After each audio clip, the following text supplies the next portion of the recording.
The EU's Internal Market Commissioner Thierry Breton has called on Meta CEO Mark Zuckerberg to take immediate action after a report this week found that Instagram has the most child sexual abuse material out of any social media network. Joining me to talk more about this is our technology editor, Peter O'Brien. Peter, great to see you. This is abuse on a monumental scale. Yes, so the Wall Street Journal and the Stanford Internet Observatory revealed this week a vast network of child sexual abuse material, people buying it and selling it via Meta's popular image platform, Instagram. Now, what shocked me the most was that a lot of these accounts were purportedly run by children themselves. Researchers identified 405 accounts selling child sex material, some run, it seems, by children as young as 12.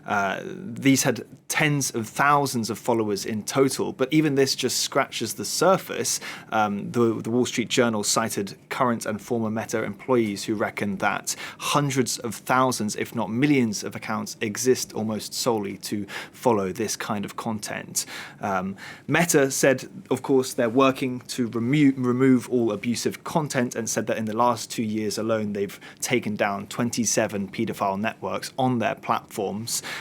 In January alone, they say they took down almost 500,000 accounts. But the headline of the research is that Instagram is the worst social media platform for child sexual abuse content, and that's because of the way its algorithm works and how its hashtag system works. And what can the EU do if Meta or Instagram don't take any action? Let's be very clear about the fact that promoting child sexual abuse material is clearly illegal. I mean, you'd be hard-pressed to find a jurisdiction in which it's not illegal. It certainly is in the US and the EU.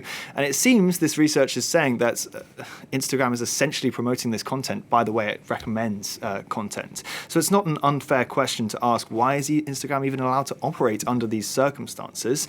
And Commissioner Thierry Breton wants to prove that the EU will indeed act upon this. On the 25th of August, the EU's Digital Services Act comes into effect for big tech platforms, and that will mean that if these platforms can't protect children adequately, they could be fined up to 6% of their global revenue yearly. So that's why Breton is saying that Zuckerberg will need to take action or face, quote, heavy sanctions. Breton will meet Zuckerberg as well as other tech execs in California later this month. Now, Peter, some say that social networks are just simply too big to police, but other platforms don't seem to be having the same problem that Instagram does. That's right. I mean, as I said, the research clearly points to this being a particularly bad problem with Instagram.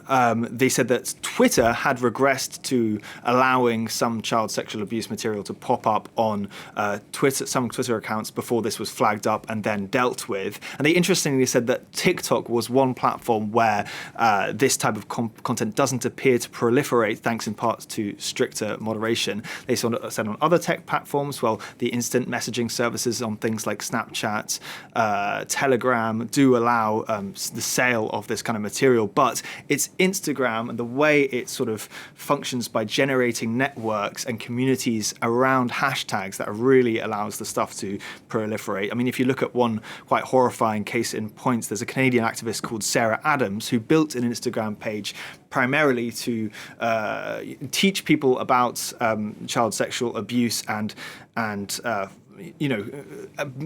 stage a protest about it, essentially.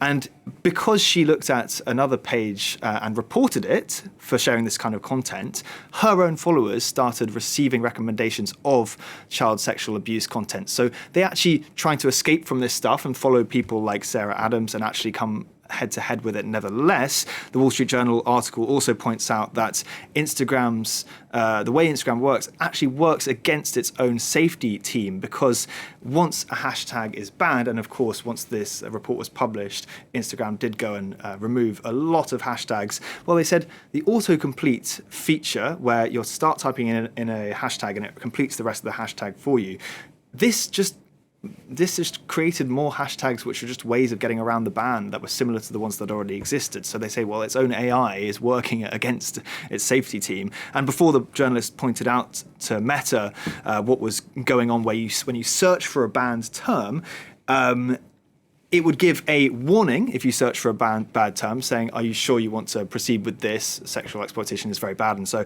But it would still give the option to, quote, see results anyway. Peter, thank you very much for that. Peter O'Brien there. And while